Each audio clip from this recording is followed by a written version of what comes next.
Is it hard to find places that are not polluted with human-made sounds? Very much so, yes. Because sound travels so well, that it's essentially wherever there's a ship within a few hundred kilometers, you're going to have some residue of that ship.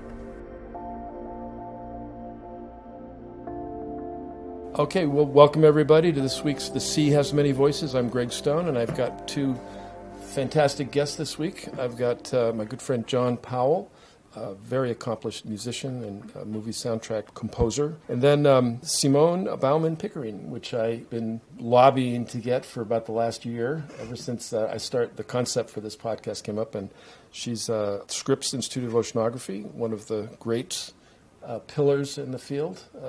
I have to say, though, I'm on the board of the Woods Hole Oceanographic Institution, so I'm a little bit torn here. But you two are like the two top tiers.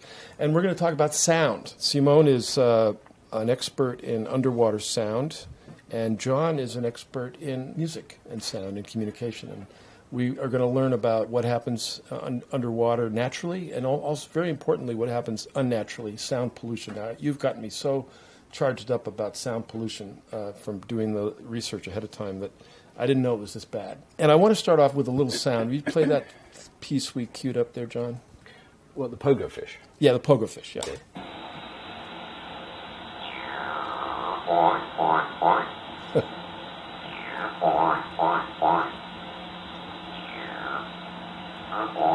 All right, there's a little taste. Now, before we get going here, one thing I'd like our audience, our listeners, watchers, however you're acquiring this podcast, to know is that sound is fundamentally different underwater.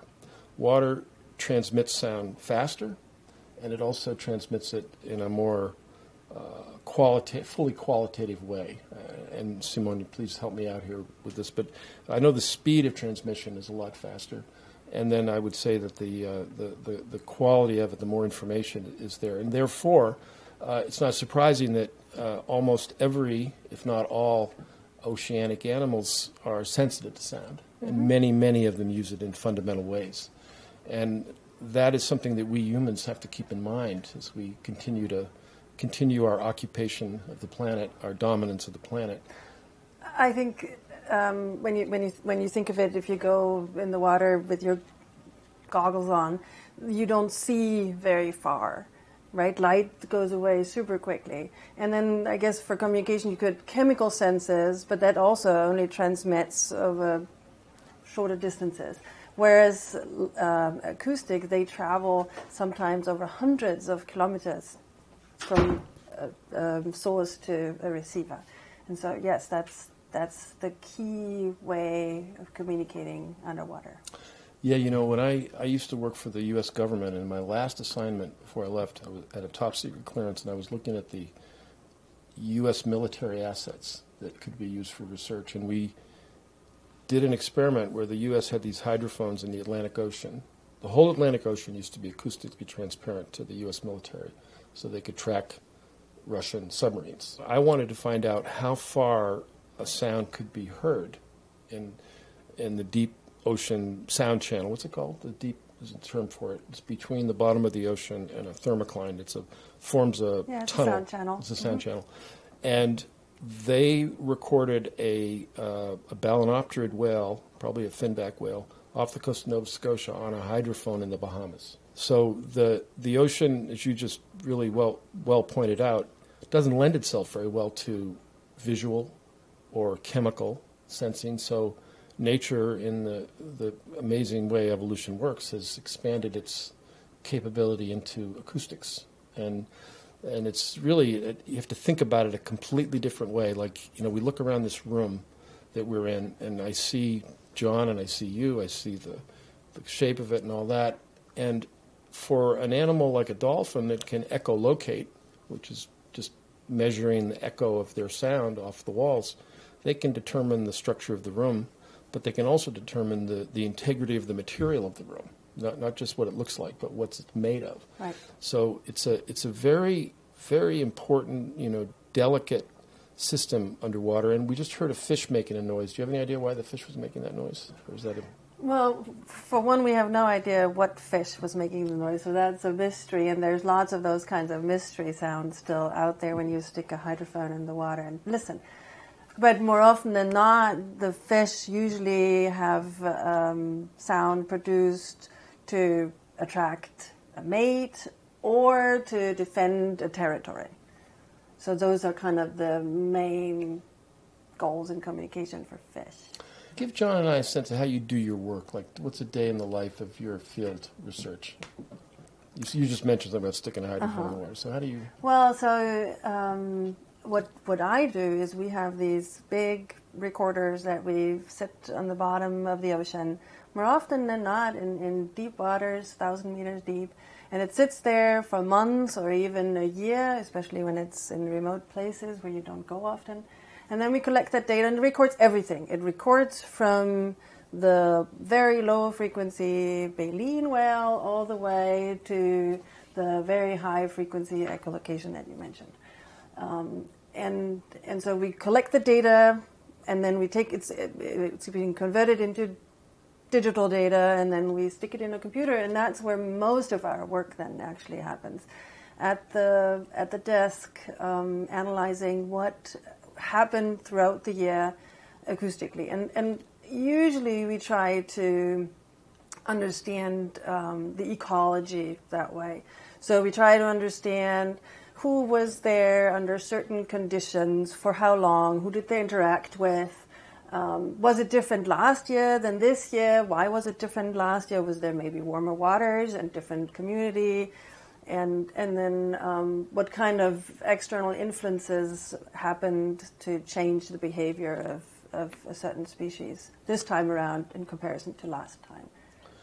So you put these on the bottom of the ocean. How deep what's your deepest deployment? The deepest deployment is probably 4,000, 5,000 meters deep. Wow. Okay. Does the pressure at different depths make the sound travel differently, or? The sound travels slightly differently, so you would have to, in your analysis, account for that. Right. Yeah, but it's largely not so much the pressure, but more temperature and salinity. Water's interesting quality of water is it's incompressible. Right. So you're going to have the same density at depth as you do at the surface. So really but the sound speed changes with the chemical properties of the water. I see. The difference in the amount of salt in it? As well. Mm-hmm. Oh, okay. So have you done recordings in freshwater? I personally have not, no. Why does sound travel faster in water? I can't figure that out.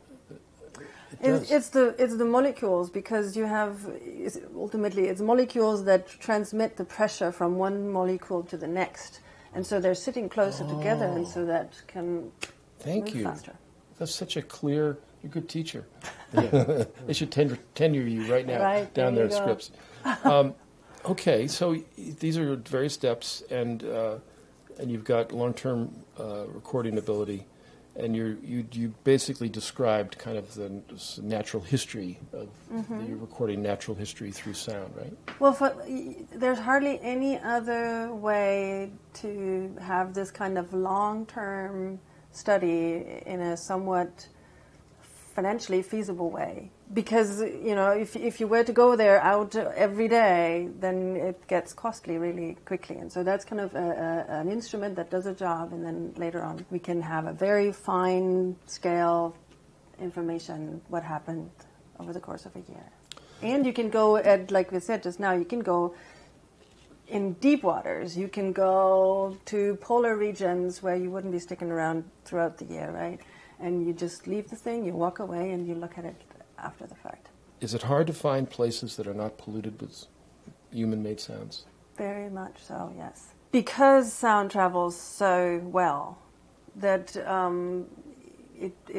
it's essentially wherever there's a ship within a few hundred kilometers, you're going to have some residue of that ship going by. Unless there are some, it's all about propagation, how sound wraps around corners, and so there are some areas that are kind of sound shadows.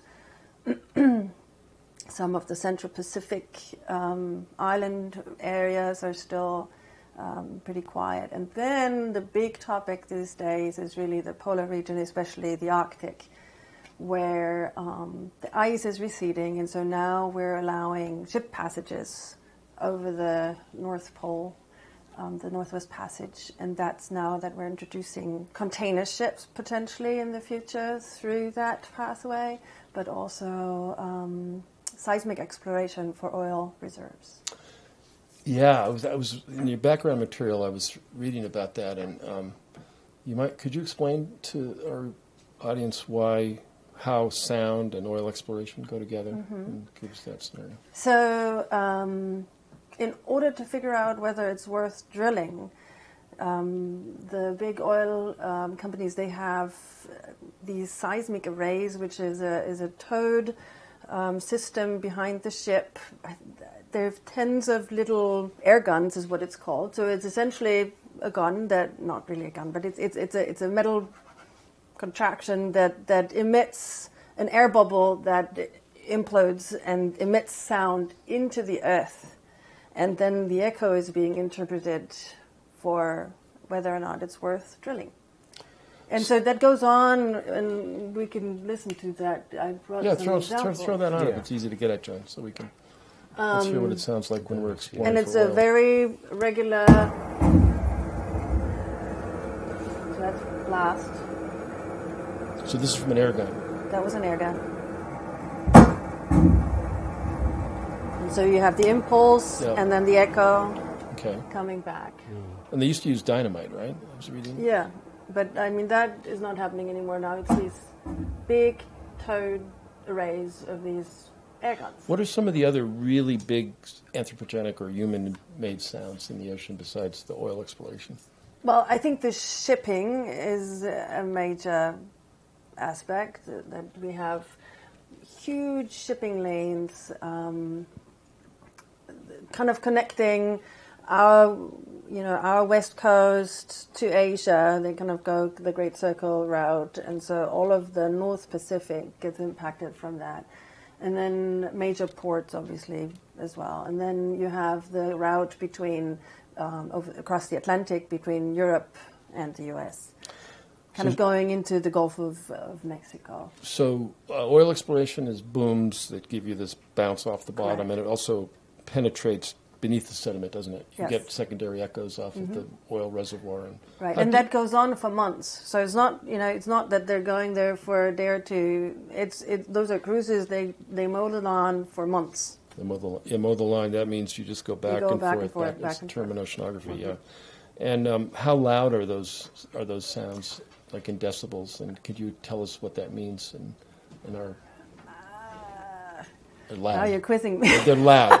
They're really they're loud. very loud. They're loud. Yes. So if one of those I don't have ships the was actual going numbers. over like a dolphin or a sperm whale, and it banged that sound off, would it have the potential to hurt the animal? Yes, it potentially could damage the animals physically in terms of rupture of the eardrums, alter behavior, which then has consecutive Knock-on effects. Yeah. effects. Yes. So there's the but oil. one thing with the seismics, it's been shown that it not only impacts those large animals like whales and dolphins that we think of immediately, but it also seems to be impacting plankton. Oh. So there's been some evidence in the last couple of years or so that shows that over, I think it was, I've got my numbers It's okay. wrong, but I think it's probably several kilometers distance within the area of a seismic survey, plankton was destroyed. Really? Yeah. So How they does that just, work? I mean, the cells just get The cells. blasted. Oh, so it's a physical. It's a physical damage of plankton and larvae and whatever not as they Just go when I through. thought it couldn't get worse. Plankton's is a fatality of sound. And I mean, it's clear it's a huge pressure wave, and if you hold pressure to a cell, it's going to burst, right? Yeah. Now we've talked about some damaging sounds. You've described them, but the big elephant in the room, in terms of what I'm aware of, is the Navy sounds that they make and I'm not even sure what they make them for. Could you talk about that a little bit? There's these. You ever heard about this, John? In the popular news, it gets reported on. Yeah, you see animals floating onto beaches, and you're wondering what the hell happened to them, and then immediately you go. The Navy said it was nothing to do with us, which of course is the most suspicious thing you could ever say. So I don't we didn't even ask you, and you said it wasn't anything to do with us. I mean, all I know is that hitting too many snare drums has made my hearing bad. So, I mean, if they're doing some things down there, I mean, I can't imagine what's going on to everybody's eardrums. The Navy usually has to do some procedures such as called a ramp-up procedure, where they slowly increase the sound source, the intensity of the source, so that the animals have a chance to move away. Now, sometimes their response of moving away may not be in the right direction, and so they end up in a bay that is enclosed, and they're basically trapped by that sound curtain, if you will. And so there's that scenario where animals are driven to the beaches through kind of an avoidance reaction. So there's some species, particularly beaked whales, and they can dive down to several thousand meters of depth and do that on a regular basis with a record holder, I think, is 3,000 meter depth. And they can stay down for usually about an hour, but they can stay down for 2 hours. They have been shown to just do an unhealthy swimming away and ascending too quickly. And so there's the idea, just like a diver, I don't know if anybody decompression divers, sickness. so that you have a decompression sickness where you dive up too quickly and gas bubbles form in your tissue and then ultimately in your brain, and then that's the end. So have these, I've been tracking this my whole career, basically, this mysterious Navy detection. Like John said, it's always been denial, but I've heard recently, have they locked this in as a causal relationship now? Yeah, and I think the Navy is done denying that. They are actually really quite cooperative with us in researching how they can mitigate to reduce impact. And they're spending considerable amounts of money on researching that. And so there's the question now, how can they conduct exercises safely, for example, in time periods when the animals are not present because they have migrated elsewhere, or in during certain times of day, or with different procedures, maybe lower amplitudes, and so there's things that are being discussed. Okay, but the science is solid that there's an effect, and in some cases it's a mortality effect on dolphins and whales. Right? And so the thing that is now being looked at more so is we actually don't know how many of these whales are around because they're very rare. And, well, they're actually probably not that rare. They're just very elusive, so they're hard to study. And now we're trying to figure out how many are there in a naval area and what's their population looking like over the years. Is it stable? So is it actually not that intrusive after all? And if there was a fatality, how would the population be impacted by a fatality? Would it still be a sustainable procedure or not? Well, that's good. So somebody's putting some science around it to try to understand it. Very much try to react to the facts and not to the emotional impact. I appreciate that. And you said something a minute ago that I want to kind of point out, and that is the diving behavior of these beaked whales. For our listeners, you got to think about how these animals operate. They basically spend like 90+% of their time underwater. Mm-hmm. And they briefly make excursions to the surface to get air. So just think about that. They're living underwater, and they occasionally come up to get oxygen. They live down there, but they come up to the surface. And, of course, the explanation for that is that it's really valuable if you can run a high oxygenated organism at depth, right? Because it gives them faster speed, it gives them mental acuity. There's all these advantages to having oxygen at that depth. So it's one of these fascinating twists in evolution. Mm. It also allows them to dive into anoxic zones where fish, other animals can't go. So, I first became aware of that studying elephant seals. And they're also masters Similar, of this kind of behavior. Right. Where they're like, I live down here 2,000 meters. Oh, I think I'll take a quick shot to the surface, get a little more air, and then they go, and they come back. The ocean transmits sound. It's important to animals, and you've got different categories of sound. You've got this shipping sounds, which are, I would call that kind of like, almost like white noise. Would you call it like the white noise of the ocean? Yeah. It's generally kind of... It sounds very Yeah, similar let's hear to, some shipping sounds. you know, I mean, Oh, yeah. I know this sounds so well. This always scares the shit out of me, too, when I'm diving, because you hear that it's a propeller. But that's when you're close. But so some of all the ships would be probably more considered a white noise than, yes. Yeah. An elevation of that. This is a problem for whales, too, because there's so much noise out there now that they've become habituated to the noises. And they don't, like in the early days, when they'd hear that noise, they'd go, oh, wow, God, what's that? And they'd be on their toes. But now they hear it all the time, and they just get hit by the ships. And it's estimated that many hundreds, maybe 1,000 whales a year are hit by ships because it's not that they can't hear the ship. There is a little bit of a theory that right in front of the boat there's a quiet area, but it's more that why be alarmed at something you hear all the time? And then you've got the more dramatic insults of sound, which are the booming from the oil exploration and then the mega ping coming from military operations to detect submarines. Are there any other just high level headline point of sound that you could tell us about? Yeah, there's one other. There's a practice in fishery off the coast here of California and up into Oregon, Washington too, where they use these little firecrackers, they're called seal bombs, and they're being thrown into the water to scare seals away from nets. Usually they're being thrown in at nighttime, and it looks like it's largely the squid fishery here that has that practice. Over the course of a night, you can hear hundreds of those explosions, and then it goes on every night for months, as long as the fishery is open. And I brought an example of that.